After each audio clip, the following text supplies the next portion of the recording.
오늘 우리가 함께 읽은 잠언 22장 5절과 6절 말씀을 중심으로 자녀를 훈련시키라, 이런 제목으로 말씀을 나누고자 합니다. 자녀 교육에 대해서 이야기를 많이 하다 보니까요, 어떤 분들은 나는 결혼을 안 해서 자녀가 없습니다, 그런 분도 있고, 어떤 분은 우리 아들 딸들은 다 키워가지고 시집장가 다 보냈습니다, 이제는 교육을 시킬 만한 자녀가 없습니다, 그런 분도 계십니다. 그런데 하나님께서 잠언을 기록하신 것은 이 자녀를 두고 있는 이 젊은 부부나 우리 학생의 부모님들만을 대상으로 기록한 것은 아닙니다. 여러분이 만약 유치부, 주일학교 혹은 학생의 학생이거든, 내가 자녀로서 어떻게 훈련을 받아야 할 것인지 잘 한번 생각해 보시기 바랍니다. 어린 자녀들을 두고 있는 분들은 내 아들, 딸들을 어떻게 말씀으로 가르쳐야 할까? 말씀을 통해서 교훈을 받으시기 바랍니다. 또 우리 어르신들도 계실 겁니다.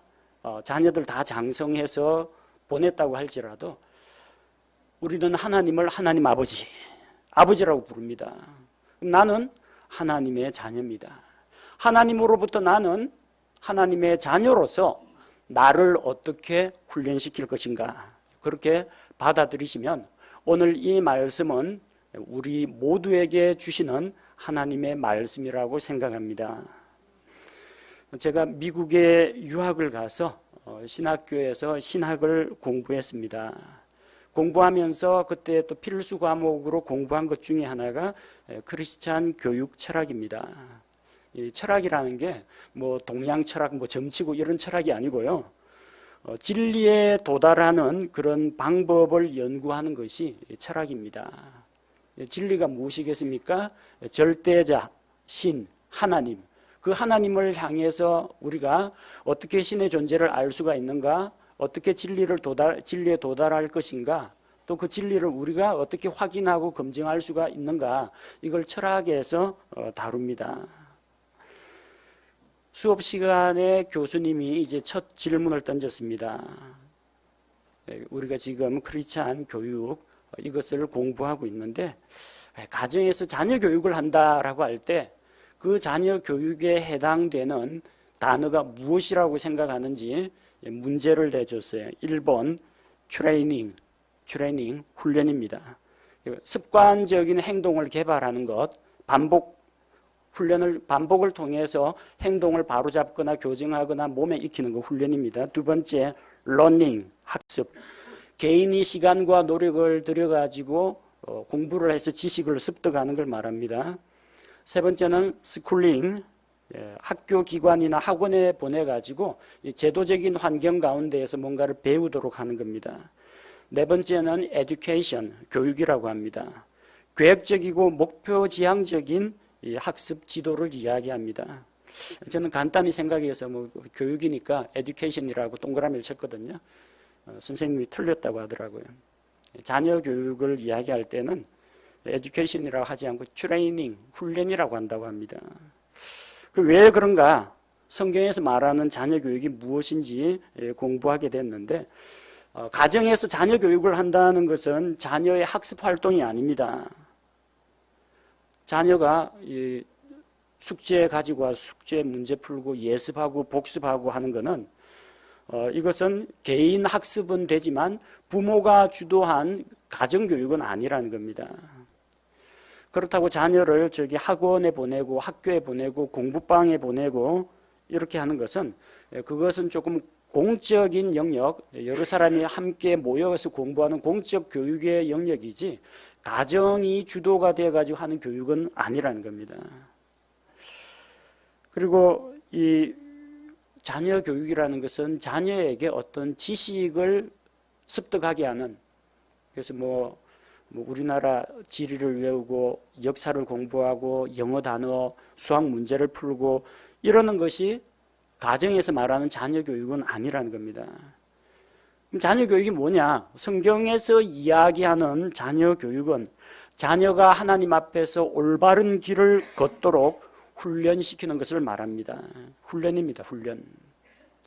훈련은 습관이 안 되면 지식으로 아무리 알아도 소용이 없습니다. 훈련의 예를 여러분이 공감하실 수 있는 몇 가지 예를 들도록 하겠습니다. 제일 간단한 게 강아지 훈련입니다. 고양이 훈련시킨다는 건 저는 못 들어봤습니다. 하도 말을 안 들어가지고. 고양이는 길들이기가 힘들지만 강아지는 훈련이 잘 됩니다. 기본적인 거 여러분 집에서 강아지 키우시는 분들 다 해보셨죠? 앉아, 일어서, 누워. 그 다음에 이제 밥 주면서 기다려, 먹지 마, 먹어. 훈련시키죠? 그 다음에 좀 더러운 거나 위험한 거 만지려고 하면 안 돼. 혹은 공 던져놓고 가져와. 그 다음에 손 하면 이제 손 내밀고, 발이죠. 손 하면 이제 발 내밀고, 어떤 집에서는 강아지 겨누고 빵 하면 그 강아지가 이제 널브러지는 이런 훈련도 요즘 시키고 합니다. 여러분, 강아지가 한국말을 얼마나 알아듣는다고 생각하십니까? 가나다라 가르치셨어요? 아야, 어여? 안 가르쳤죠. 근데 말귀를 알아듣습니다. 그 강아지가 알아듣는 것은 우리가 말하는 말을 듣고 그 문자적인 뜻을 해석을 해가지고 반응을 하는 게 아니라 습관적이고 지속적인 그 훈련 과정을 통해 가지고 익은 겁니다. 왜 강아지 훈련을 시킵니까? 주인과 서로 상호작용을 하도록 하기 위해서입니다. 여러분, 강아지 왜 키웁니까? 여러분, 집에서 강아지 키운다고 이야기할 때 저기 도축장 강아지처럼 저기 울타리에다가 개 넣어놓고 밥 주고 배설물 채워주고 그런 식으로 키우진 않죠. 집에서 거의 식구하고 같이 놀기도 하고 장난도 치고 상호작용하려고 심심하고 또 외롭지 않으려고 반려동물을 키우지 않습니까? 상호작용하기 위해서입니다. 또 하나는 이게 나쁜 짓, 위험한 짓 하면 안 되겠죠. 괜히 쌀포대 이런 거 긁어가 뜯어가지고 쫙 쏟아지게 만든다든지 쓸데없이 전선 깔아가지고 감전돼가지고 감전당하거나 집에 불 나거나 그러면 안 됩니다. 훈련시켜야 돼요. 산책 나갔는데 주인 통제를 벗어나가지고 찻길로 뛰어들어 버리거나 다른 사람을 물어버리면 곤란하죠. 그래서 그런 안전하고 또 서로 친밀하게 함께 이제 공존하기 위해서는 강아지 훈련시켜야 됩니다. 강아지는 사람 말을 모릅니다. 그런데 같은 일들을 계속해서 반복하다 보면 몸에 배게 됩니다. 말 잘 들을 때마다 사료나 간식 같은 것을 줘가지고 기를 들여야 됩니다. 잘못한 거 있을 때는 혼을 내고 야단을 쳐야 합니다. 야단치는 것도 한국말 못 알아듣습니다. 그런데 주인의 음성하고 목소리 톤에서 분노라든지 슬픔이라든지 이런 것들을 느낍니다. 자녀 교육 역시 마찬가지입니다. 아주 어릴 때는 말귀를 못 알아듣습니다. 한 번 가르쳤다고 네, 알겠어요. 다시는 안 그럴게요. 다시 안 그럽니까? 다시 또 그럽니다. 계속 반복해서 가르쳐야 됩니다. 잘하면 칭찬을 해주고 상을 줘야 합니다. 잘못하면 야단을 치고 매를 들어야 합니다. 강아지 훈련시키는 것처럼 아주 어린아이는요, 지각이 없고 분별력이 없어서 못 알아듣기 때문에 훈련으로 행동과 태도를 교정해야 됩니다. 어릴 때일수록 좋습니다. 또 우리가 쉽게 알 수 있는 예는 이제 군사 훈련입니다. 군대에서 받는 훈련은 힘듭니다. 몸이 피곤하고 힘든 과정을 거칩니다. 제식 훈련 기본적으로 훈련 받습니다. 차렷, 열중샷 이런 것부터 시작해서 앞으로가 뒤로가 우양 앞으로가 이런 것들 다 제식 훈련에서 훈련을 받습니다. 천리 행군 장거리 이동하는 훈련도 받습니다. 유격 훈련 받습니다. 한겨울에는 혹한기 훈련, 더울 때는 혹서기 훈련 받습니다. 요즘 군대는 훈련이 너무 약해진 게 사실입니다. 도대체 군대를 이렇게 훈련시켜가지고 아무리 요즘 첨단 무기 가지고 전쟁한다고 하지만 백병전에서 북한군 한 명이라도 상대할 수 있을까? 그게 걱정입니다. 거기에다 또 군대에서 총검술까지 없앤다는 말이 있어가지고 참 이제 답답하다는 생각이 듭니다. 이 체력을 연마하고 정신력을 강화시켜서 이게 불굴의 용사로 키워야 하는데 군대에서 훈련을 제대로 안 시키면은 국가 안보가 흔들리게 됩니다. 훈련 좋아하는 병사들은 없습니다. 대부분의 훈련은 자발적인 의사에 의해서가 아니라 위에서 내려온 교육훈련 명령에 의해서 이루어집니다. 그런데 평소 훈련을 잘 시켜놓으면 유사시에 꼭 한번 써먹을 수가 있습니다. 죄송한 이야기지만 군에서 유행하는 이야기 한 가지 들려드리겠습니다. 그냥 웃어 넘기시기 바랍니다. 저 군 간부들 중에서는 병사를 가리켜서 군인은 돼지다 그럽니다. 개돼지라고 욕하는 거 아닙니다. 왜 돼지냐? 잘 먹여가지고 유사시에 딱 한 번 써먹기 위해서 키운다고 합니다. 장병에 대한 비하나 학대가 아니라 평상시에 잘 먹이고 잘 입히고 힘들지만 훈련 잘 받게 하고 결정적으로 나라가 위기에 빠졌을 때 그때 한번 진가를 발휘하는 게 군인입니다. 평상시 잘해야 돼요. 평상시 교육훈련을 잘 받은 사람일수록 전쟁에서 살아남을 확률이 높습니다. 적군을 한 명이라도 더 물리칠 수가 있습니다. 창세기 14장 14절에 보면은 아브라함의 직업은 가축을 치는 목자입니다. 목축을 했습니다. 소와 양떼를 기릅니다. 아브라함은 군인이 아닙니다. 하지만 자기 양떼를 지킬 만한 힘은 갖추고 있어야 한다는 겁니다. 가나안 지역에 있는 다섯 왕들이 이 전쟁을 네 왕과 함께 전쟁을 벌였습니다. 그런데 그돌라오멜 연합군에 의해서 그 다섯 왕들이 모조리 이제 격파당합니다. 아브라함의 조카 롯이 소돔에 있다가 사로잡혀가고 재물도 다 약탈당했습니다. 창세기 14장 14절에서 아브라함이 자기 형제가 포로가 되었다는 것을 듣고 자기 집에서 태어나 훈련을 받은 종 318명을 무장시켜 단까지 그들을 쫓아가서 그 군대를 격파하고 포로를 다 찾아왔습니다. 훈련을 받은 318명의 종들이 있었다는 겁니다. 아브라함은 전투 집단이 아닙니다. 근데 가축을 키우면서 목자가 있고 양떼는 뭐 수천 마리씩 있습니다. 그러려면 재산을 보호하고 자기들의 안전을 보호하려면 군인은 아니지만 종들을 훈련시키고 무장시켜야 됩니다. 그래야 이렇게 위기 상황에서 힘을 발휘하는 겁니다. 평소에 훈련이 된 종들이기 때문에 전쟁터에 나가서도 실력을 발휘하고 포로를 찾아오고 재산을 되찾아오는 겁니다. 자녀를 어릴 때부터 잘 훈련시키면 장성한 후에도 그대로 하게 됩니다. 훈련 좋아하는 사람은 없습니다. 훈련보다 그냥 내무반에서 그냥 자고 아니면 내무반에서 텔레비전 보는 게 훨씬 더 편합니다. 하지만 훈련은 시켜야 됩니다. 그게 군인의 기본 임무입니다. 여러분, 자녀가 훈련을 싫어한다고 해도 부모가 훈련을 시켜야 합니다. 자녀가 말을 안 듣고 반항을 한다고 하더라도 어쨌든 훈련은 시켜야 됩니다. 그래야 나중에 바른 사람 만들 수 있습니다. 재난 대비 훈련도 있습니다.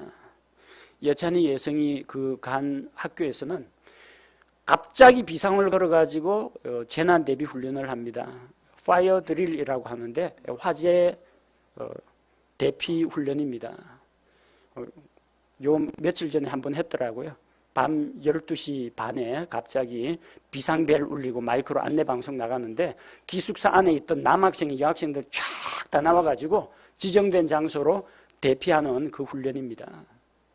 뭐 그 콘크리트 벽돌 건물이 뭐 불이 날까 그런 생각도 듭니다만 그게 학교 방침입니다. 지금은 불이 안 나지만 만약에 불이 나면은 그때 목숨을 건지도록 훈련을 해놔야 됩니다.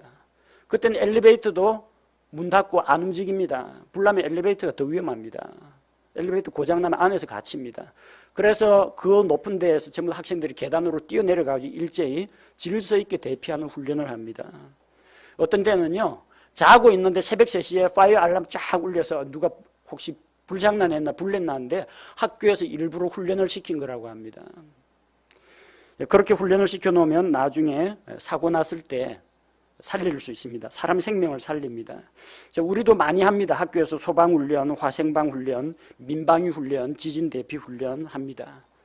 어릴 때는 참 그 훈련하면 참 투덜투덜 대기도 하고 뭐 어떤 사람은 공부 안 해서 수업 안 해서 좋다고 기분 좋게 훈련을 받기도 했는데 어쨌든 그게 훈련을 받아가지고 몸에 빼면요. 유사시에 머릿속으로 생각하기 이전에 몸이 행동으로 바로 나가게 되는 겁니다. 평상시에는 이따위 훈련 왜 하나 하고 그러는데 위기 상황이 닥치면 훈련 받은 대로 행동합니다. 그러니까 여러분 자녀 훈련은 평상시에 꾸준히 해야 합니다. 벼르다가 어디 한 번만 더 걸려봐라. 딱 벼르고 있다. 날 잡아가지고 매타작 하면요. 효과 없습니다. 당장 매 맞아가지고 아프니까 잘못했습니다. 빌지 교정이 안 됩니다. 평상시부터 해야 됩니다. 모아갖고 한꺼번에 매타작 하지 마십시오. 이 녀석이 엄마 아빠한테 반말을 썼다면 그 자리에서 너 왜 엄마 아빠한테 존댓말 하지 않느냐고 혼을 내야 됩니다. 그 자리에서요. 나중에 집에 돌아가서 그런데 있잖아. 너 아까 교회에서 엄마한테 왜 반말했어? 이러면은 애는 벌써 잊어버리고 없어요. 교육 효과가 안 납니다. 그 자리에서 훈련시켜야 돼요. 그렇게 해놓으면은 자녀가 유혹을 받을 때, 죄 유혹을 받을 때, 선택의 문제에 서 있을 때, 부모와 의견이 대립될 때 어떤 식으로 반응하고 어떤 식으로 말하고 행동해야 되는지 그게 몸에 배게 됩니다. 말씀의 권위에 복종시키는 훈련을 해야 됩니다. 부모님의 말씀에 순종하는 훈련을 해야 됩니다. 교사의 권위에 복종하는 훈련을 시켜야 됩니다. 그래야 아이를 바르게 키울 수 있습니다. 왜 자녀를 훈련시켜야 하느냐? 우리 인생길은 평탄한 잔디밭이 아닙니다. 오르막길도 있고 내리막길도 있습니다. 돌밭길도 있고 가시밭길도 있습니다. 그 앞에 가시와 올무가 있는 그런 험난한 인생길로 가지 않고 평안하고 고요한 길로 가도록 인도하기 위해서입니다. 우리 5절에서 읽은 말씀처럼 비뚤어진 자의 길에는 가시와 올무가 있다고 했습니다. 아이가 빗나가고 삐뚤어진 길로 가면요, 가시와 올무가 그 앞에 있게 됩니다. 하지만 자기 혼을 지키는 자에게는 그것들이 멀리 있으리라고 했습니다. 여러분 자녀들이 가시밭길 걷기 원합니까? 돌밭길 헤치며 걷기 원합니까? 하나님께 반역하는 길을 가다가 매맞고 징계받고 그제서야 뉘우치고 돌아오길 원합니까? 아이들이 죄의 올무에 빠졌다가 인생의 온갖 쓴맛 단맛 다 보고 그제서야 뉘우치고 회개하기를 원합니까? 그러지 말고 처음부터 가시와 죄의 올무를 피할 수 있는 길이 있다는 겁니다. 자녀가 자기 자신을 바르게 지키고 올바른 길로 갈 수 있도록 훈련을 시켜놓으면 됩니다. 자녀가 어릴 때부터 바른 길을 걷도록 훈련을 시키면 그 효과가 오래 갑니다. 오래 가요. 우리 유치부하고 주일학교 어린이들 보면요, 찬송가 가사는 물론이요, 성경 구절도 잘 외웁니다. 우리 성경 암송하는 거 보셨죠? 어떻게 그게 가능하냐? 어린애의 머리가 좋다, 지능이 좋다, 그게 아닙니다. 지능은 어른들이 더 좋습니다. 근데 왜 그렇게 뛰어난 능력을 보이느냐? 반복 훈련입니다. 반복 훈련. 시키면 다 하게 되어 있습니다. 군대 가면요, 싫어도 군인 복무신조 다 외워야 됩니다. 그 별거 아니죠? 병 기본 수칙 다 외워야 됩니다. 그리고 군대 안에서는 지금은 금지가 되었지만 고참 서열 다 외워야 됩니다. 자기 소대에 쫙 전역 제일 빠른 사람부터, 군번 제일 빠른 사람부터 뒤에 온 사람까지 다 외워야 됩니다. 자기 소대 말고 자기 중대 안에 있는 거 다 외워야 됩니다. 누가 누구보다 높은지 중대에 있는 저 고참들 병장, 상병, 1병, 2등병, 자기 동기 중에 자기보다 빠른 사람, 늦은 사람 다 외워야 됩니다. 그 어떻게 외우는지 신기하죠? 맞다 보면 외워집니다. 안 맞으면 외우려면 외워야 돼요. 외울 때까지 반복시킵니다. 다 외울 때까지. 반복하면 됩니다. 그 훈련입니다. 물론 그게 뭐 구타를 유발하고 병사들 간의 위화감을 조성한다 해서 뭐 군대에서 금지하긴 했습니다만 시키면은 다 된다는 겁니다. 훈련시키면 다 됩니다.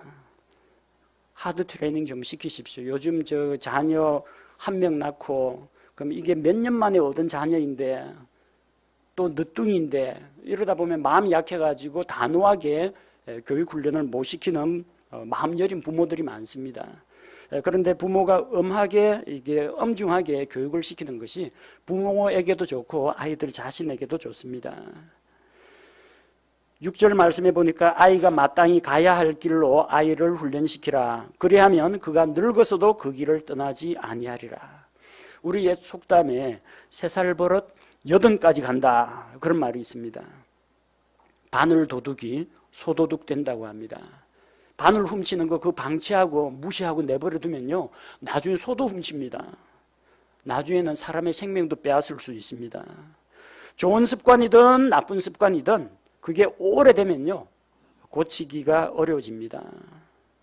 그래서 자녀를 훈련시켜서 나쁜 습관은 치워주고 좋은 습관을 길러줘야 합니다. 간혹 학부모 상담을 하다 보면은 제가 연령층이다 보니까 우리 3, 40대 형제 자매님들로부터 종종 이제 자녀들 상담을 하느라 대화를 할 때가 많습니다. 혹은 또 우리 교회 말고 다른 교회에서도 상담 요청이 들어와요. 공통적으로 저한테 첫 마디가 뭐냐면, 목사님, 우리 아이는 왜 이럴까요? 그럽니다. 여러분, 그 아이가 배에서 나올 때부터 이런 아이로 태어났습니까? 그러진 않죠. 자녀는 태어날 때부터 그런 게 아니라 훈련을 시키면 습관이나 행실이나 성품을 얼마든지 바꿀 수가 있습니다.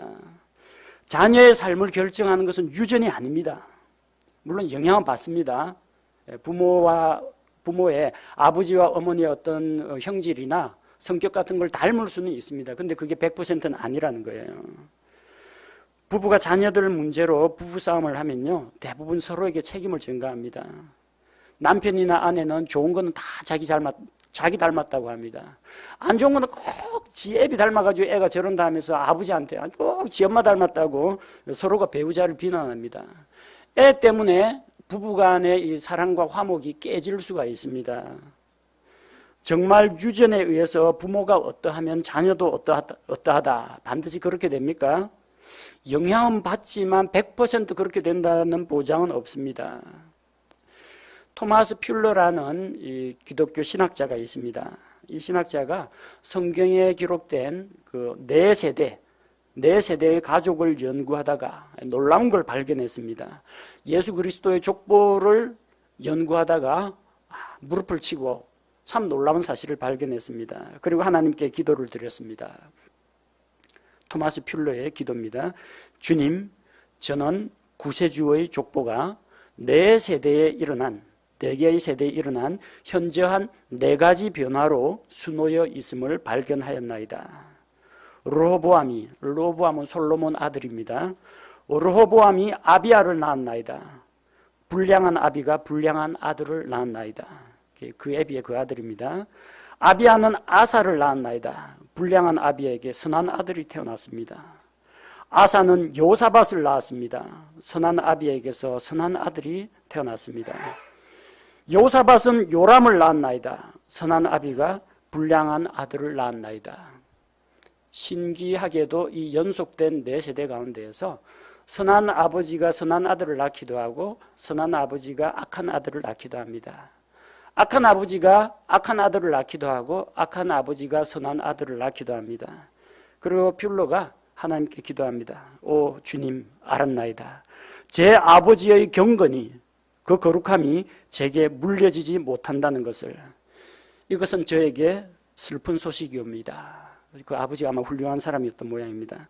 그러나 또한 제가 알게 되었나이다. 무도한 불경건도 유전되는 것은 아니라는 것을 알았습니다. 이것은 제 아들에게 좋은 소식입니다.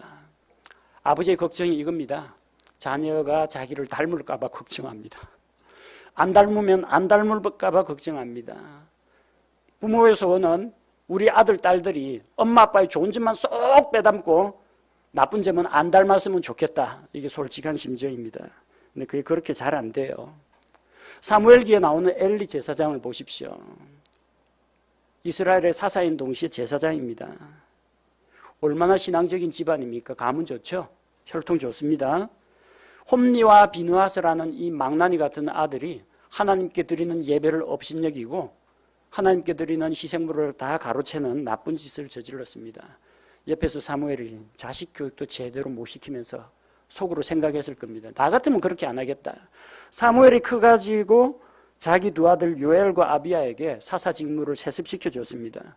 두 아들이 뇌물 받고 부정한 짓을 저지릅니다. 재판을 굽게 합니다. 부패하고 타락한 아들이 되었습니다. 사무엘은 그런데 그 아들들은 왜 그렇습니까? 유전이 아니란 이야기입니다.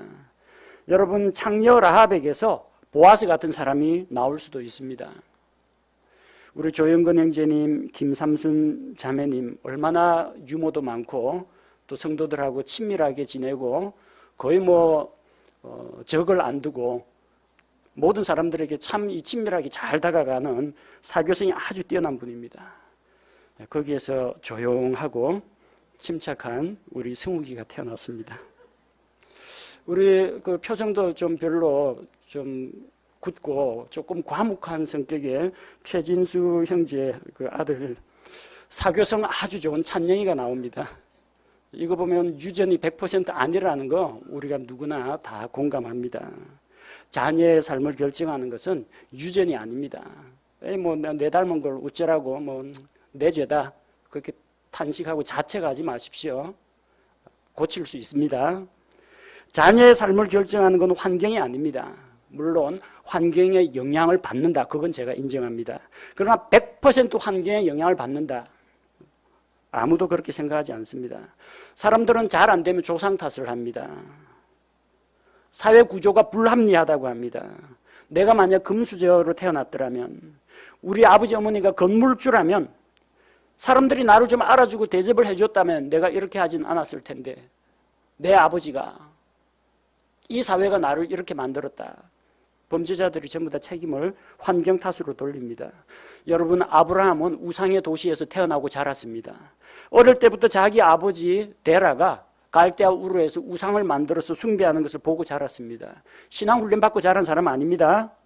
하지만 아브라함은 하나님의 말씀을 듣고 변화가 됐습니다. 하나님의 약속을 받고 믿음으로 순종하여 하나님 앞에서 믿음의 훈련을 거치는 가운데에서 믿음의 조상이 되었던 것입니다. 모세를 보십시오. 이집트 왕궁에서 이집트의 문화를 배웠습니다. 이집트 말과 이집트의 문화와 이집트의 예술과 이집트에 있는 그 수많은 잡다한 그런 신들, 그리고 거기서 어떤 종교 의식들, 왕자 신부니까 그 다 배우고 자랐을 겁니다. 한편에서는 자기의 유모, 자기 어머니로부터 이스라엘의 역사와 하나님의 약속의 말씀을 배웠습니다. 이집트는 교육 환경이 안 좋은 겁니다. 신앙적으로 결코 바람직한 환경이 아닙니다. 그럼에도 불구하고 모세는 그 환경 속에서도 어머니의 영향으로, 어머니의 교육 훈련 덕분에 하나님의 약속을 잊지 않고 이스라엘의 지도자로 성장했습니다. 바빌론 포로 생활 중에 있던 다니엘과 세 친구를 보십시오.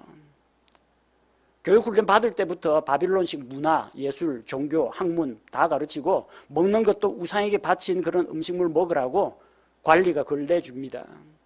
다니엘과 그 세 친구는 그런 안 좋은 환경 가운데서도 우상 숭배와 연관된 재물은 다 빼버리고 채식을 하면서 하나님에 대한 믿음을 지켰습니다. 포로기 가운데 있던 사람 중에 에스더도 열악한 환경 가운데서 자기 믿음을 지켰습니다. 환경 탓할 필요 없습니다. 자녀가 올바르게 성장하기 위해서는 성장 환경도 중요합니다. 환경도 중요해요. 하지만 우리 주변에는 가난하고 힘든 환경을 극복하고 올곧게 잘 성장한 사람도 많습니다. 저만 하더라도 안 믿는 가정에서 태어났습니다. 집안 식구들, 친척들 가운데 아무도 하나님 믿고 구원받은 사람 없습니다. 제가 처음입니다. 성경 말씀 읽고 친구 소개로 교회 나가서 교회에서 신앙 훈련 받고 연단을 받아가지고 가족들에게 복음 전하고 또 전도단에 선교단체에 들어가지고 복음 전도하고 양육하는 활동들 하고 마침내 또 하나님께서 저를 사용하여 주셔서 목회 일도 하고 있습니다. 유전요? 아버지 성격이 제게 물려진 그런 측면도 있습니다. 환경요? 환경은 그렇게 내세울 만한 자랑스러운 가정 환경은 아니라는 걸 말씀드립니다. 어떻게 그런 변화가 일어났냐? 교육 훈련입니다. 자녀의 삶에 가장 큰 영향을 미치는 것은 부모의 훈육입니다. 우리 보면은 예의 바르고 또 공부도 잘하고 부모님께 순종하면요, 어르신들이 뭐라고 하느냐? 그 참 자식 길 잘 들였습니다. 그러죠? 길 잘 들였다고 합니다. 길 들이다. 훈련시켰다는 이야기입니다. 신명기에는 하나님께서 이스라엘 백성에게 자기 자녀들을 말씀으로 훈육하라고 가르칩니다. 신명기 6장 7절에 너는 그것들을 내 자녀들에게 부지런히 가르치며 내가 내 집에 앉을 때든지 길을 걸을 때든지 누울 때든지 일어날 때든지 그것들을 말할 것이며, 여러분 자녀들에게 하루에 몇 번 정도 말씀으로 권면합니까? 여기 보니까 집에 앉을 때, 길을 걸을 때, 아들 딸 데리고 어디 거리를 걷고 시장 갈 때, 누울 때, 잠자리 누울 때, 자기 전에 잠깐 이야기할 때, 아침에 일어나서 잘 잤니? 밥 먹자 이거 말고 일어날 때든지 그것들을 말할 것이면, 그것들이 뭐예요? 하나님의 말씀입니다. 이스라엘 백성 진짜 이렇게 합니다. 이렇게 해요. 자녀들에게 꾸준히 시시때때로 하나님의 말씀을 가르칩니다. 그러니까 이 이스라엘 사람들이 여호와 하나님에 대한 신앙을 버리지 않고, 또 오늘 지금 이 시간까지도 그 민족이 붕괴가 되지 않고 이스라엘이라는 공동체를 형성하고 있는 겁니다. 잠언에서도 자녀들을 훈련시켜서 바른 길을 걷도록 하라고 합니다. 잠언 22장 6절에 아이가 마땅히 가야 할 길로 아이를 훈련시키라. 그래야면 그가 늙어서도 그 길을 떠나지 아니하리라. 이렇게 말씀하셨고, 잠언 22장 15절에서는 아이의 마음에는 어리석음이 매여 있거니와 바로잡는 회초리가 그것을 몰아내어 그에게서 멀리 떠나게 하리라. 말로 안 들을 때는 강아지가 함부로 배변 훈련 똥오줌 못 가리고 그러면은 야단을 치고 징계를 내리지 않습니까? 자녀들도 징계를 해서 잘못된 것은 바로 잡아줘야 합니다. 회초리, 우리 집에도 아이들을 훈육하던 회초리가 있습니다. 옛날에는 이 가느다란 대나무 가지고 했는데 다 부러지고 효자손, 대나무로 만든 효자손을 하나 샀습니다. 어르신들 효자손 알죠? 대나무로 만든 등 끓는 거. 그래서 이제 부모님께 효도한다고 그거 갖고 효자손으로 긁어주는데, 그 효자손이요 아이들 효자 만드는 손입니다. 그거 가지고 중화를 때리면 이게 이 찰지게 착착 달라붙습니다. 우리가 다 쓰고 아직 안 부러져가지고 다른 집에 빌려줬습니다. 잘 활용하시기 바랍니다. 잠언 23장 13절 14절에 보니까 바로 잡는 것을 아이에게 금하지 말라. 내가 그를 회초리로 때릴지라도 그가 죽지 아니하리라. 너는 그를 회초리로 때려서 그의 혼을 지옥에서 건질지니라.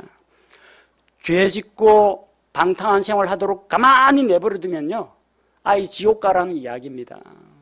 여러분 자녀 사랑하시면요 매 때릴 때 마음이 좀 아프고 아이도 아프다고 할지라도 회초리 들어야 됩니다. 그렇게 해서 아이를 죄에서 건져내야 됩니다. 지옥 형벌에서 건져내야 됩니다. 바로 잡아줘야 됩니다. 그게 부모가 보여줄 수 있는 자녀 사랑이라는 겁니다. 사람은 태어날 때부터 죄의 본성을 가지고 태어납니다. 특히 아이의 마음에는 어리석은 생각이 자리 잡고 있습니다. 장난감 같은 거 자기 것도 아니고 공동 장난감인데도 먼저 차지하면 내 거야 빼앗아 버립니다. 친구가 맛있는 과자 먹으면 좀 줘 해가지고 나눠 먹자고 하는 게 아니라 빼앗아 먹고 이거 내 거야 하고 우깁니다. 다 거짓말이죠. 어린아이 마음속에 진짜 이런 미련하고 어리석은 생각이 박혀 있습니다. 그거 쫓아내려면요 회초리가 약입니다. 그걸 바로 잡아주지 않으면요 빗나간 길로 갑니다.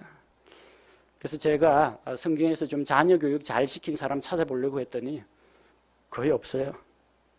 성경에서 자녀를 바로 훈련시킨 사람은 많지가 않습니다. 뭐 있다고 하면 아브라함과 이삭 정도, 이삭이 하나님의 말씀에 아버지의 말씀에 기꺼이 순종한 것처럼. 그 다음에 욥과 그의 아들들 정도, 욥이 자기 자녀를 위해서 혹시 내 아들이 죄를 범하였을까 봐 하나님께 자기가 희생물을 드리고 당연히 아이들 참여시키겠죠. 그래서 아이들 죄 문제를 하나님 앞에서 해결해 주고, 신약 성경에서는 디모데가 자기 어머니의 믿음, 자기 할머니의 믿음, 그게 디모데도 동일한 믿음을 가졌다는 걸 볼 때 가정에서 디모데는 말씀으로 훈육을 받았구나, 그런 걸 알 수가 있습니다. 찾아보면 많지가 않습니다. 그만큼 자녀 교육이 힘들다는 이야기예요. 우리 자녀들 어떻게 훈련시켜야 되겠습니까? 말로 훈계하는 것은 효과가 별로 없습니다. 말로만 훈계하면 애들이 아버지 어머니의 말씀을 가볍게 여깁니다. 아니 그 잔소리 좀 들어주는 건 뭐 힘듭니까? 한쪽 귀로 듣고 한쪽 귀로 쫙 흘려버리고, 어쩌면 마음속으로 만화 영화 주제가 부르고 있을지도 모릅니다. 고개 팍 숙이고. 그 효과가 없어요. 하지만 정말 이 피부에 와닿는 이런 통증을 한번 느껴봐야 정신이 좀 들게 됩니다. 제가 애들 뭐 때려가지고 뭐 혹독하게 매질해서 두들겨 잡으라는 이야기가 아니고요. 말 안 듣는 자녀는 징계를 해서라도 바로 잡는 게 필요하다는 이야기입니다. 하나님도 그러지 않습니까? 하나님도 보니까 자기 백성이 잘못을 할 때는 기근을 보내거나 전쟁을 보내거나 전염병을 보내거나 그렇게 해서 바로 잡습니다. 자, 징계 당하기 전에 말 듣는 게 낫습니다. 가벼운 것도 잡으십시오. 가벼운 거, 할 수 있는 거. 제일 첫 번째로 수면 습관 바로 잡으십시오. 뭐 밤에 잠 안 자고 열심히 공부하겠다. 공부는 낮에 하라고 하십시오. 낮에 실컷 뭐 스마트폰 만지고 게임하고 친구들하고 놀러 다니고 저녁에 숙제 안 했다고 밤에 공부하는 게 효율도 안 오릅니다. 그리고 밤에 불 끄고 자야 되는데 밤에 안 자고 몰래 뭐 스마트폰이 뭐 자체 발광이니까 이불 속에서 뭔 짓을 하는지 모릅니다. 수면 시간 딱 통제해 버리세요. 밤늦게 공부하라는 것도 아니고 밤에 일찍 자라는 거 어려운 거 아니죠? 자녀들 그런 건 잘 듣습니다. 그것부터 훈련시키세요. 자는 시간을 고정시키면요, 일어나는 시간을 길들이기가 훨씬 쉽습니다. 아침에 애들 깨울 때 전쟁 안 해도 됩니다. 다음으로 언어 습관 좀 가르치십시오. 부모에게 존댓말 하는 습관을 들여야 합니다. 우리 주일학교 학생들 가운데서 저한테 반말 쓰는 사람 아무도 없습니다.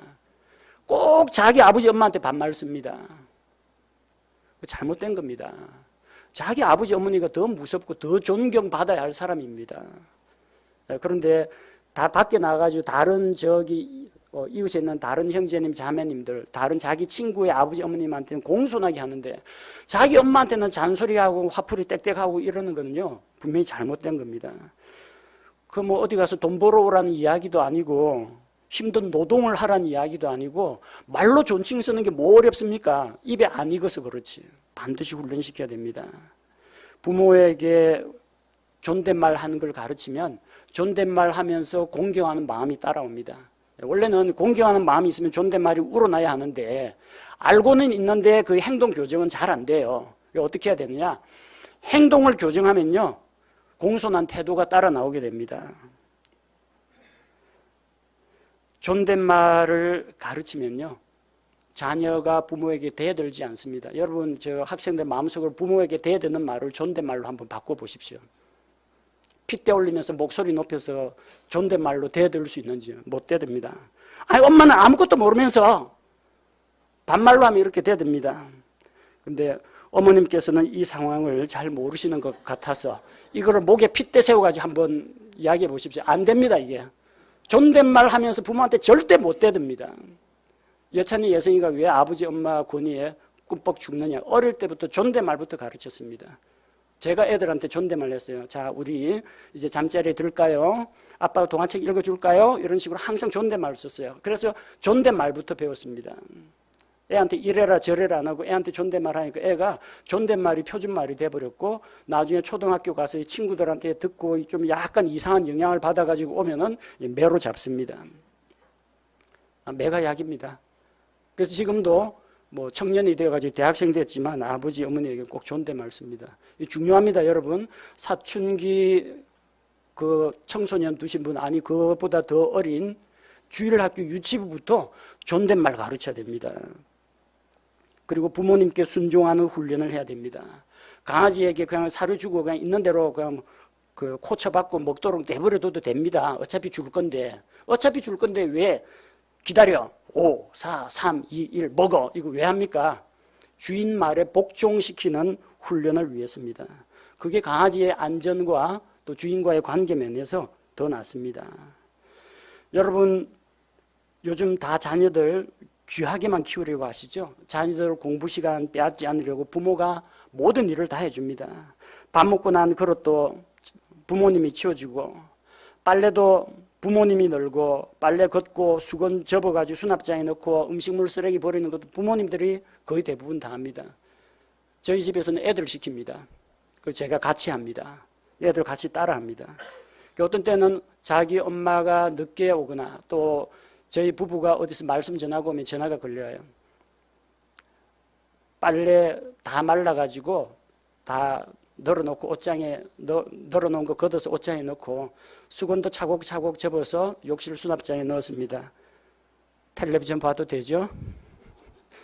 30분, 1시간 시간을 허락해 줍니다. 대가에 대해서 보상도 주고 그럽니다. 여러분 이거 훈련 좀 시켜야 됩니다. 자녀들한테 심부름 시키는 걸 미안하게 생각할 필요 없습니다. 거기에서 관계가 형성되고 거기에서 복종하는 행동과 마음이 우러나게 됩니다. 군에 가면은 훈련소 시절이나 본부대 배치를 되더라도 보고가 생명입니다. 항상 어디 갈 때 인원 보고합니다. 기상 보고, 기상 취침 때 인원 보고하고, 문제 생기면 상황 보고하고, 그리고 항상 보고가 생활화되어 있습니다. 그게 군대에서 상하관계의 질서를 유지하고 서로 간의 의사소통 채널을 여는 겁니다. 그 보고책이 안 갖춰지면요, 무슨 적군을 발견하고도 위험한 폭발물을 발견하고도 상관하게 보고 안 합니다. 그러면 결국 간부들하고 병사들 사이에 대화가 없어집니다. 소통이 안 되면 군대가 유지가 안 됩니다. 자녀들하고 이야기 많이 하십니까? 오늘 학교 생활 어땠어? 오늘은 어떤 친구하고 무슨 일이 있었어? 학교 급식 메뉴는 잘 나와? 뭐 먹었어? 물어보고 자기 입으로 이야기하도록 하십시오. 자, 지금부터 보고해봐라. 그렇게 꿇어앉혀 놓고 이야기할 게 아니라 과자 놔주고 이 과일이라도 좀 깎아내주고 차근차근 말문을 열어주십시오. 그래서 부모와 대화가 많이 있는 그런 청소년들은 사춘기를 겪지 않거나 가볍게 앓다가 지나간다고 합니다. 자기 말을 들어주는 사람이 있기 때문에, 하소연할 때가 있기 때문입니다. 어릴 때부터 자녀들 하나님께 기도하는 훈련을 시키십시오. 기도도 훈련입니다. 기도가 좋다. 성경 공부 시간에 숱하게 배웠고 설교 시간에 마르고 닳도록 들었습니다. 근데 안 합니다. 왜? 몸에 안 익어서 안 합니다. 식사기도, 하루를 마무리하는 기도, 그리고 어려운 일 당했을 때 가족이 합심해서 기도하는 시간을 가지십시오. 예찬이는 유학 생활 중에서 힘든 걸 참 많이 겪었습니다. 뭐 인종차별까지는 아닙니다만 저희 고학년들하고 3, 4학년들하고 같이 들어온 신입생하고 같이 방을 쓰다 보니까 아는 사람 하나도 없는 데서 여러 가지로 좀 차별 대우도 받고 무시도 당했고, 게다가 또 먹는 거 문제 때문에 건강도 안 좋아졌고, 또 미국에 있으면서 참을 수 없는 고통, 치아 때문에 끙끙 앓고 많은 고통을 겪었는데 도와줄 사람 누가 있습니까? 전화로 통화하고 뭐 화상 채팅을 한다 해도 부모가 도와주지 못합니다. 그게 어떻게 했니? 하나님께 기도했어요. 친구가 차가 있는데 친구 아버지가 저 병원 데려다 준다고 했어요. 이야기하더라고요. 믿고 의지할 때는 그때는 부모가 아니라 하나님입니다. 하나님을 의지하는 습관 어릴 때부터 길러주십시오. 예성이는 요즘 힘든 일이 많습니다. 공부는 이제 잘 따라가고 있는데 낯선 곳, 그리고 식생활이라든지 기후라든지 문화나 환경이 다르다 보니까 자기 자신과 자신의 미래에 대해서 여러 가지 생각이 많습니다. 그럴 때는 어떻게 하냐 하니까 2층 기숙사에 있는데 그 아래층에 가면은 피아노 칠 수 있는 홀이 있다고 합니다. 거기서 찬송가를 친다고 합니다. 찬송가를 한 4시간 정도 치고 온다고 합니다. 찬송가 4시간 동안 연주하다 보면은 팔은 뻐근한데 마음의 평안이 찾아온다고 합니다.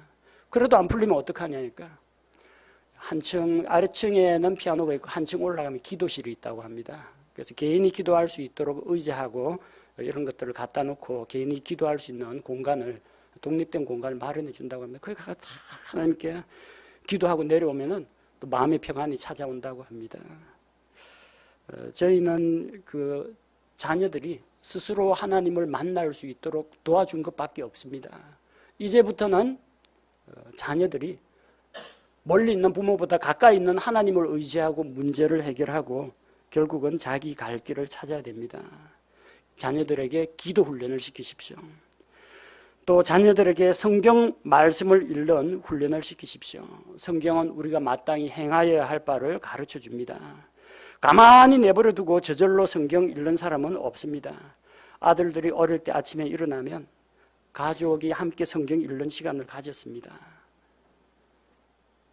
미국에 가서도 성경 읽기 계속했습니다. 애들 초등학교 1, 2학년 때 시작했는데 장성한 이후에 미국에서 우리 유학 생활할 때, 한국에 들어와서 홈스쿨을 할 때 미국으로 보내기 직전까지 날마다 가족이 성경 읽는 시간 가졌습니다. 이제 몸에 배었습니다. 자기 스스로 성경을 읽고 있습니다. 자녀를 말씀과 기도의 사람으로 훈련시키기 바랍니다. 우리 자신은, 자녀는 그렇게 훈련시키고 우리는 경건에 이르도록 우리 자기 자신을 훈련시켜야 합니다. 우리 자녀들을 훈련시키는 마음으로 어르신들, 그리고 또 이미 장성한 자녀를 두신 분들은 자기 자신을 훈련시켜야 합니다. 훈련은 귀찮고 힘들고 지루합니다. 하지만 잘 훈련하면 선한 열매를 맺을 수가 있습니다.